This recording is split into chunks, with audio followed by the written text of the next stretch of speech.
Egypt ஜோர்தானை பொறுத்தவரையில் காசா மக்களை பாதுகாக்கணுங்கிற தேவை இருக்குதோ இல்லையோ, காசா மக்கள் நம்ம நாட்டுக்குள்ளே வந்துடக்கூடாது, மொத்தமாக காசாவிலிருந்து வெளியேற்றணும்னு டொனால்ட் ட்ரம்ப் சொல்லிக் கொண்டிருக்கிறாரு. எனவே அவர்களை வரவிடாமல் பண்ண வேண்டும் என்று சொன்னால் காசாவிலே யுத்த நிறுத்தம் கொண்டு வரப்பட வேண்டும் என்கிற அவர்களுடைய ஒரு சுய தேவையும் இதற்குள் இருக்கிறது. இன்றைய தினம் இஸ்ரேல் கைது செய்து வைத்திருந்த 10 பாலஸ்தீன அப்பாவிகளை திடீரென்று விடுதலை செய்திருக்கிறார்கள் என்கிற ஒரு செய்தி வெளியாகி இருக்கிற அதே நேரத்தில்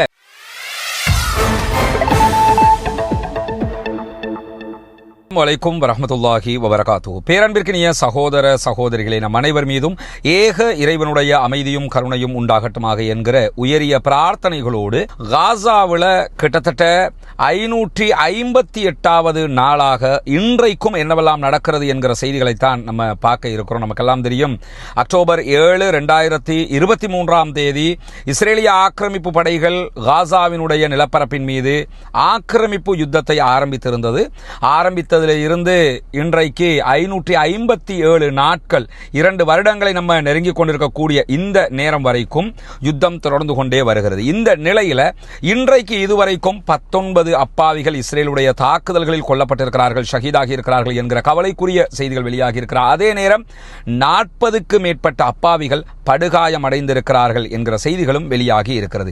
இப்படி தினம்தோறும் இஸ்ரேலுடைய தாக்குதல்கள் அதிகரித்து வரக்கூடிய அதே நேரத்தில் எப்படியாவது ஒரு சமாதான உடன்படிக்கை வந்துவிட வேண்டும், சீஸ் ஃபயர் கொண்டு வரப்பட வேண்டும் என்பதில் சர்வதேசத்தில் இருக்கக்கூடிய சில முக்கியமான நாடுகள் மும்முரமாக செயல்பட்டு வருகிறது.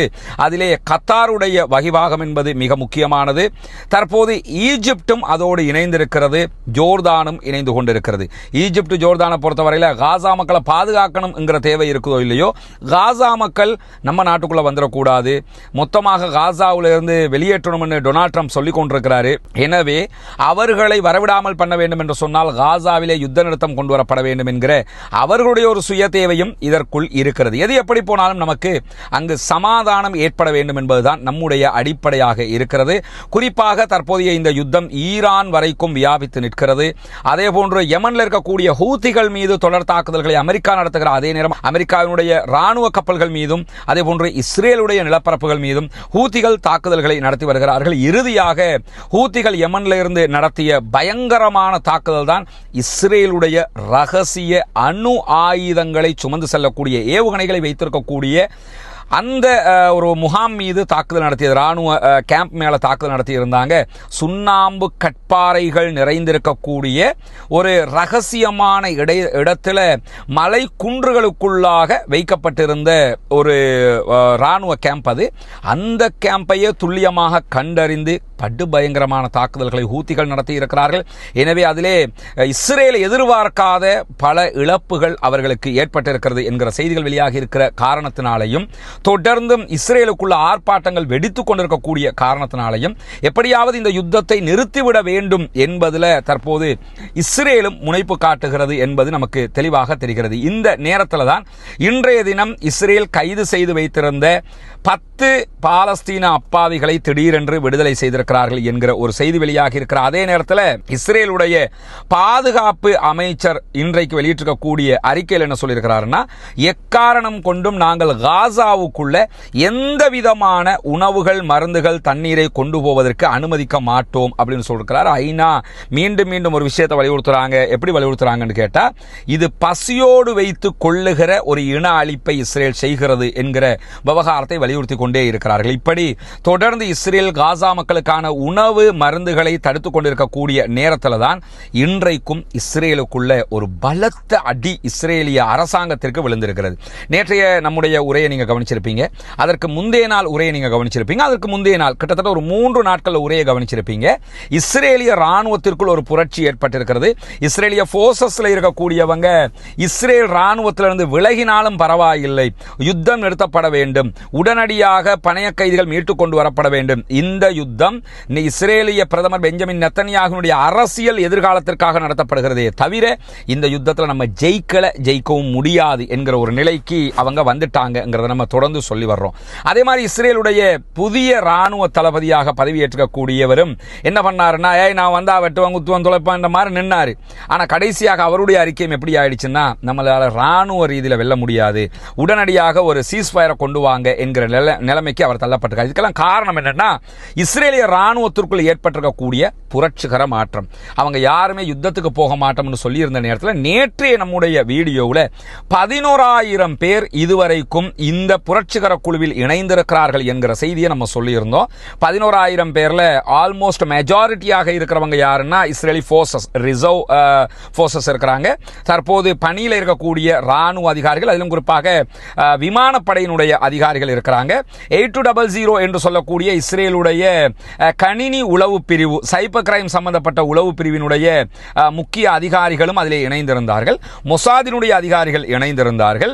ஷின்பத்தினுடைய அதிகாரிகளும் இணைந்திருந்தார்கள். இப்படி உளவுத்துறையில் இருக்கக்கூடிய அதிகாரிகள் எல்லாம் இணைஞ்சுக்கிட்டு இருக்கிற நேரத்தில் நேற்று என்ன பண்ணாங்கன்னா, நேற்று இரவைக்கு பிறகு இஸ்ரேல் முழுவதும் இருக்கக்கூடிய கல்வியலாளர்கள், அதே போன்று இஸ்ரேல் முழுவதுமே இருக்கக்கூடிய ராணுவத்தில் இருக்கக்கூடியவங்க, இப்படி அத்தனை பேரும் கையெழுத்து இடுகிற வகையில் இந்த கையெழுத்து இயக்கம் நாடு பூராக வியாபிக்க ஆரம்பித்திருக்கிறது. அந்த அடிப்படையில் தற்போது நம்ம இந்த வீடியோ பேசுகிற கடைசி நேரத்திலையும் எடியோ தகரனோத் வெளியிட்டிருக்கக்கூடிய அறிக்கையில் கடைசி 1 மணி நேரத்துக்கு முன்பதாகவும் 200க்கு மேற்பட்டவர்கள் ராணுவத்தை சேர்ந்தவர்கள் உடனடியாக யுத்தத்தை நிறுத்துங்கள், இல்லை என்றால் நாங்கள் யுத்தத்துக்கு போக மாட்டோம் அப்படின்னு சொல்லி கையெழுத்து போட்டிருக்கிறாங்க என்கிற செய்திகள் வெளியாகி இருக்கக்கூடிய நேரத்தில் இன்றைக்கு முழுவதும் இதுவரைக்கும் கிட்டத்தட்ட 1,10,000க்கு மேற்பட்டவர்கள் யுத்தத்தை நிறுத்த வேண்டும் என்று கையெழுத்திட்டிருக்கிறார்கள். இதிலே அதிகமானவர்கள் ராணுவத்தை சேர்ந்தவர்கள், 2ஆம் கட்டத்தில் இருக்கக்கூடியவர்கள் ராணுவ மருத்துவர்கள், மிலிட்டரி டாக்டர்ஸ் இருக்கிறாங்க,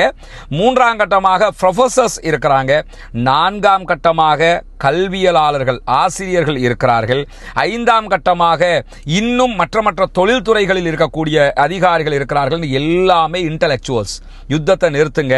ஏன்னா இப்ப மொத்த இஸ்ரேலில் இருக்கிறவனுக்கும் என்ன புரிஞ்சிருச்சுன்னு கேட்டா, இந்த யுத்தம் நடக்கிறது காசாவை கைப்பற்றுறதுக்கோ நம்ம பணைய கைதிகளை மீட்டுக்கிட்டு வர்றதுக்கோ இல்ல, நெத்தன்யாகு என்கிற தனி மனிதனுடைய அரசியலை பாதுகாப்பதற்கு, எவண்டையாவது அரசியலை பாதுகாக்கிறதுக்கு எங்க பிள்ளைகள் ஏன் சாகணும் என்கிற ஒரு நிலைக்கு அவங்க வந்துட்டாங்க.